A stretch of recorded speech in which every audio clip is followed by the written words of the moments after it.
Setibanya di Korea, Cho Tae-ho pun langsung disambut oleh para petinggi Legend Entertainment dan para penyidik. Melihat kedatangan Cho Tae-ho, ketua penyidik langsung menyambut Cho Tae-ho dengan dingin.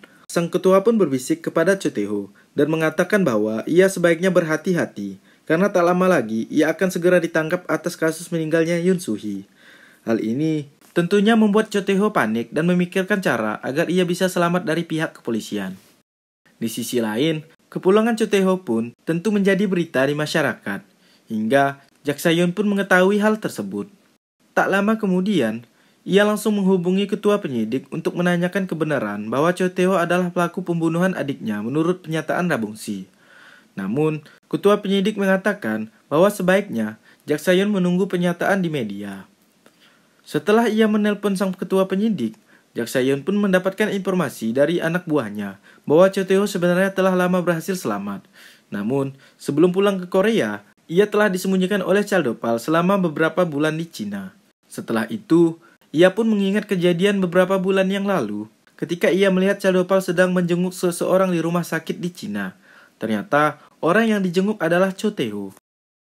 Singkat cerita, para penyidik mulai mengagendakan untuk melakukan konferensi pers di keesokan harinya untuk mengumumkan bahwa Cho Tae-ho adalah orang yang diduga sebagai pelaku pembunuhan Yoon Soo-hee. Namun, kabar tentang agenda tersebut pun segera diketahui oleh Chaldopal dan Cho Tae-ho. Mengetahui hal itu, pada malam harinya, Cho Tae-ho dan Chaldopal langsung berusaha menemui ketua penyidik.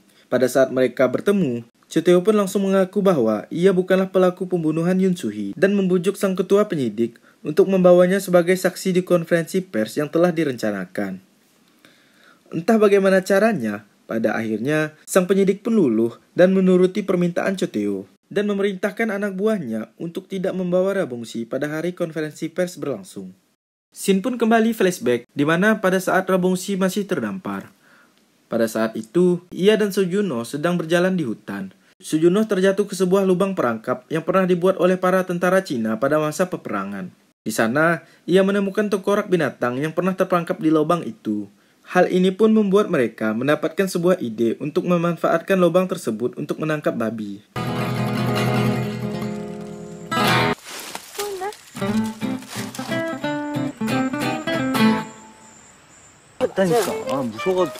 아니라니까요. 지나가다 빠졌나 보죠. 아까 소중. 땅콩이 먹을 수 있는 거야. 해산물 이제 그만 먹고. 오늘은 내가 돼지 새끼 잡아줄게. 진짜요? 좋아요. 거든. 그때 분대장이 나한테 오줌을 쌌어. Setelah berusaha cukup lama, mereka tak kunjung mendapatkan hasil yang diinginkan. Pada saat menunggu hasil buruan mereka inilah, mereka pun berjanji untuk saling menjaga satu sama lain. 그때 그랬잖아요. 앞으로 혼자 하지 말고. 그러니까 앞으로 같이 해요. 서로 지켜주자고요. 이렇게. 내 눈앞에서. Ketika mereka sedang asik berbicara, tiba-tiba terdengar sesuatu yang masuk ke perangkap yang mereka buat. Setelah diperiksa, ternyata yang masuk ke lubang tersebut bukanlah hewan, melainkan seorang manusia.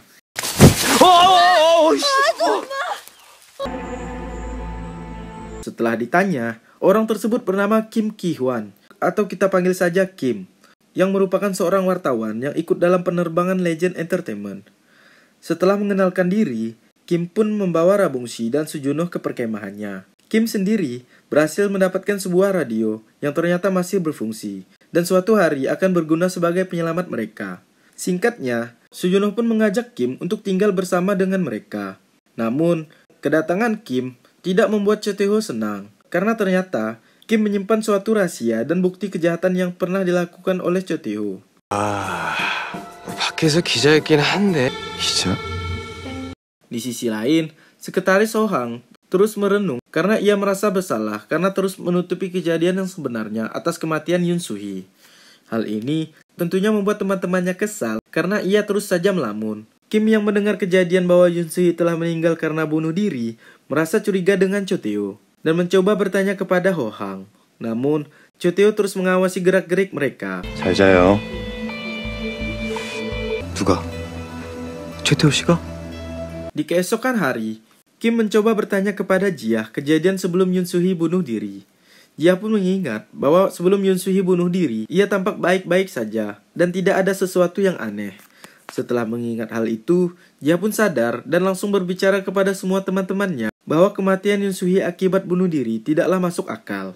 Pada saat mereka sedang membahas dugaan bahwa Yoon Soo-hee dibunuh, tiba-tiba Cho Tae-ho pun lewat dan tak sengaja mendengar perbincangan itu. Ia pun semakin mewaspadai Kim yang bisa saja mempengaruhi orang-orang agar menyalahkannya.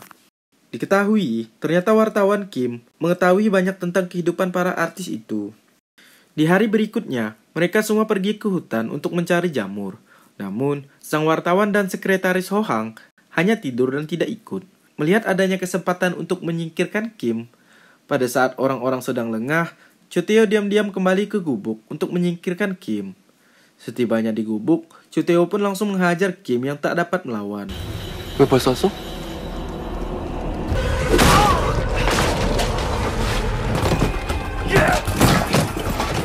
Melihat kejadian itu, sekretaris Ho Hang yang penakut langsung berusaha mencari pertolongan. Beruntung, tak lama kemudian ia bertemu dengan Soo Joon-ho dan langsung melaporkan kejadian di gubuk itu. Dengan segera, Soo Joon-ho dan yang lain pun langsung mendatangi tempat kejadian. Beruntung, mereka datang tepat waktu sehingga Kim masih bisa selamat dan hanya pingsan akibat dicekik oleh Cho Tae-ho. 기자님.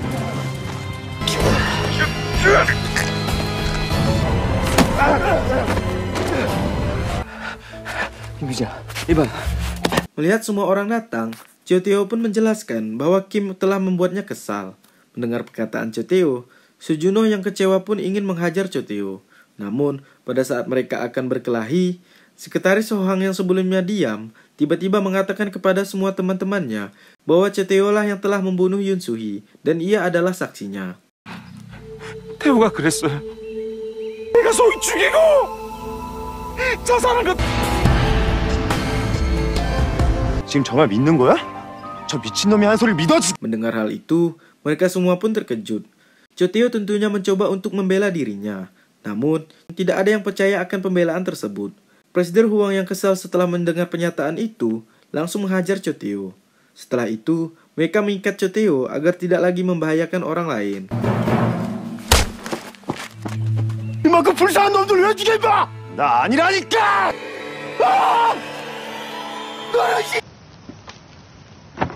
뭘 기다려? 얼마나 더 기다려? Di keesokan harinya, Kim pun sadar dari pingsannya. Di sini, ia mengatakan kepada Soo Joon-ho bahwa ia meyakini Cho Tae-ho sebelumnya juga pernah membunuh rekan mereka yang bernama Jae-hyun. Dan ia memiliki bukti atas kejadian itu yang ia simpan di sebuah koper tempat ia camping sebelum bertemu dengan Soo Joon-ho dan kawan-kawan. Pada awalnya, Soo Joon-ho tak percaya akan perkataan Kim. Namun, karena penasaran, Soo Joon-ho memutuskan mencari koper yang dimaksud untuk membuktikan perkataan Kim. Selain itu, ia merasa bahwa ini adalah kesempatan baginya untuk membersihkan namanya dari segala tuduhan. Di tengah perjalanan, Soo Joon-ho terus mengingat kenangannya bersama Jae-hyun dan mengingat semua tuduhan yang diterimanya karena ia dianggap sebagai pelaku pembunuhan sahabatnya sendiri.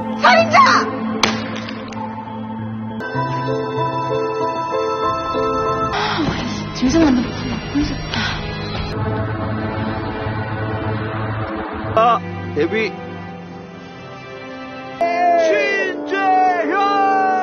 근데 네 말을 좀 들으니까 네가 갔으면 잘 살려보라고. 내가 책임지고 독립시켜주겠다고. 언젠데? 30까지? 결국에 똑같아. 내 생각해주는 죽을 것 같다고 힘들어서. 그거 못 버틸 거면 죽으라고. 만났어? 재현이 형은 어딨어? 저요? 왜 여기 있어요? 왜?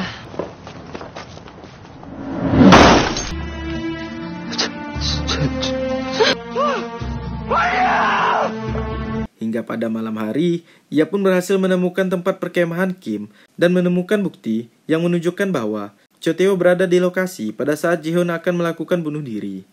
Hal ini menimbulkan kecurigaan bahwa kematian Jae-hyun sebenarnya bukanlah karena bunuh diri, melainkan ia telah dibunuh. Namun, pada saat ia sedang melihat semua bukti itu, tiba-tiba Cho Tae-ho datang dan langsung memukulnya dari belakang hingga membuatnya pingsan.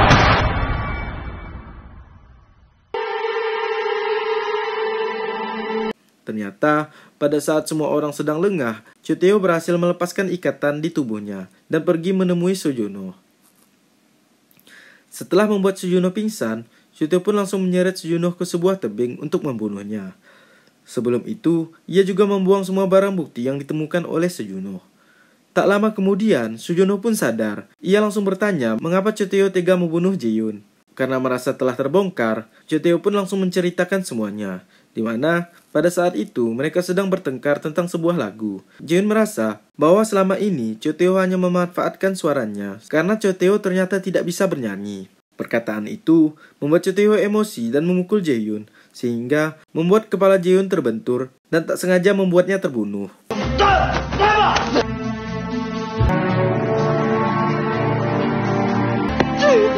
Setelah menceritakan semua kejadian yang sebenarnya, Cho Tae-ho pun langsung mencoba membunuh Sujuno dengan cara mencekiknya.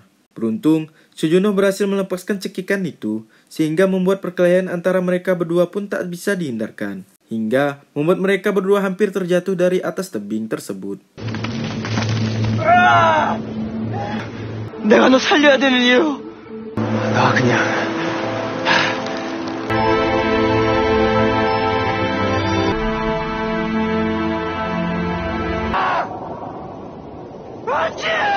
Cho Tae-ho yang posisinya sulit pun terjatuh dari tebing itu dan langsung menghilang. Di sisi lain, Rabongsi yang cemas akan keadaan Sujuno berupaya untuk mencari keberadaannya. Setelah ia mencari untuk sesaat, ia pun mendengar teriakan Sujuno dan langsung menghampirinya. Di sana, ia menemukan Sujuno yang sudah bersimbah darah dan menangis karena telah merasa membunuh Cho Tae-ho. Singkatnya, mereka pun kembali ke gubuk. Di sini, Sujuno pun disambut oleh teman-temannya. Ho Hang yang merasa bersalah langsung meminta maaf karena telah menyembunyikan kebenaran. Selain itu, sambil menangis, Sujuno juga meminta maaf kepada teman-temannya karena telah membunuh Cho Tae-ho. Namun, teman-temannya tidak menyalahkan dan merasa lebih tenang setelah mendengar kabar itu. Mereka meminta Sujuno untuk tidak menyalahkan dirinya lagi. Sujuno pun berjanji jika mereka selamat, maka ia akan mempertanggungjawabkan perbuatannya dan meminta teman-temannya untuk tidak membelanya agar ia dapat lebih tenang. Scene pun berpindah, di mana memperlihatkan ketika konferensi pers tentang perkembangan kasus hilangnya pesawat Legend Entertainment dan kematian Yoon Soo-hee pun telah dimulai. Di mana Cho Tae-ho telah berhasil membujuk ketua penyidik sehingga ia pun menjadi narasumber di konferensi pers itu. Pada saat konferensi sedang berlangsung, Rabongsi terus dihalangi oleh anak buah Chaldopal untuk memasuki ruangan konferensi itu. Beruntung, ia ditolong oleh Jak Sa-yoon sehingga ia dapat masuk dan menyaksikan bahwa Cho Tae-ho telah memainkan sandiwara pada saat konferensi pers tersebut, di mana ia mengaku bahwa pelaku pembunuhan Yoon Soo-hee adalah Sujuno.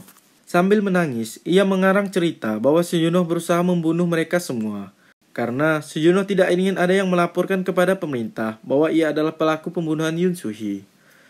Rabongsi yang melihat pengakuan itu hanya bisa terdiam dan tidak bisa berbuat apa-apa. Ia pun menangis dan mengatakan kepada Jak Sa-yoon bahwa semua yang dikatakan oleh Cho Tae-ho adalah kebohongan. Di sini, kita dapat mengetahui bahwa ketua penyidik bukanlah orang yang baik dan ingin cuci tangan atas kasus ini agar tidak terus diperpanjang karena mereka menganggap Sujuno sudah mati.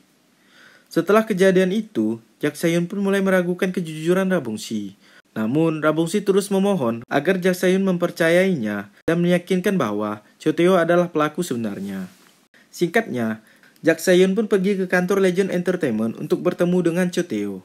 Namun gagal karena Chaldopal terus menyembunyikan keberadaan Cho Tae-ho. Di sini, Jak Sa-yoon pun bertanya kepada Chaldopal tentang kejadian pada saat ia melihat Chaldopal sedang bertemu dengan Cho Tae-ho di rumah sakit di Cina. Hal ini tentunya membuat Chaldopal terkejut dan mulai mewaspadai Jak Sa-yoon. Pada saat Jak Sa-yoon hendak pulang, tiba-tiba ia tak sengaja bertemu dengan Cho Tae-ho yang sedang mabuk dan membahas tentang Yoon Soo-hee. 얘꼭 한시 윤소희 같네. Melihat hal itu, Jak Sa-yoon pun langsung menghampiri Cho Tae-ho. Dikarenakan Cho Tae-ho sedang tidak sadar, ia pun memberikan kartu namanya kepada supir yang bernama Byung-ju dan berpesan kepada supir tersebut untuk menyampaikan bahwa ia ingin berbicara kepada Cho Tae-ho. Singkat cerita, setelah keadaan mulai menguntungkan untuk pihak Cho Tae-ho, tiba-tiba muncul korban selamat baru yang membuat mereka mulai panik. Ternyata orang tersebut adalah sekretaris Ho Hang. Setibanya di Korea, Ho Hang pun langsung dibawa ke tempat penyidikan untuk diinterogasi. Namun, Ho Hang tampak trauma dan belum bisa membagikan ceritanya di hari itu, hingga interogasi terhadap Ho Hang pun harus ditunda. Di sini, Rabongsi pun sedikit merasa tenang karena ia meyakini bahwa Ho-hang akan berpihak kepadanya. Pada hari pertamanya di Korea, Ho-hang dibawa ke rumah sakit untuk melihat keadaan Presiden Huang yang juga merupakan kakaknya sedang koma akibat kecelakaan. Ia pun langsung histeris setelah melihat keadaan kakaknya yang sedang koma di rumah sakit itu. Di keesokan harinya, Ho-hang pun dijadwalkan untuk melakukan wawancara dengan para penyidik. Namun, sebelum ia sampai ke lokasi, ia terlebih dahulu diculik oleh Cho Tae-ho dan Chaldopal, yang meminta Ho-hang untuk berpihak kepada mereka dan mengancam untuk membunuh Presiden Huang jika Ho-hang tak menuruti hal tersebut. Akhirnya, dengan terpaksa, Ho-hang pun memberikan keterangan palsu dan mengatakan bahwa Soo-joon-ho lah yang telah membunuh Yoon Soo-hee. Selain itu, ia juga mengatakan bahwa Rabongsi adalah kaki tangan dari Soo-joon-ho. Mendengar perkataan Ho-hang, para penyidik pun langsung mengamankan Rabongsi yang juga berada di lokasi penyelidikan tersebut. Hal ini tentunya membuat Cho Tae-ho semakin merasa aman karena ia berhasil membuat Ho-hang berada di pihaknya. 저 사람이 공무원입니다.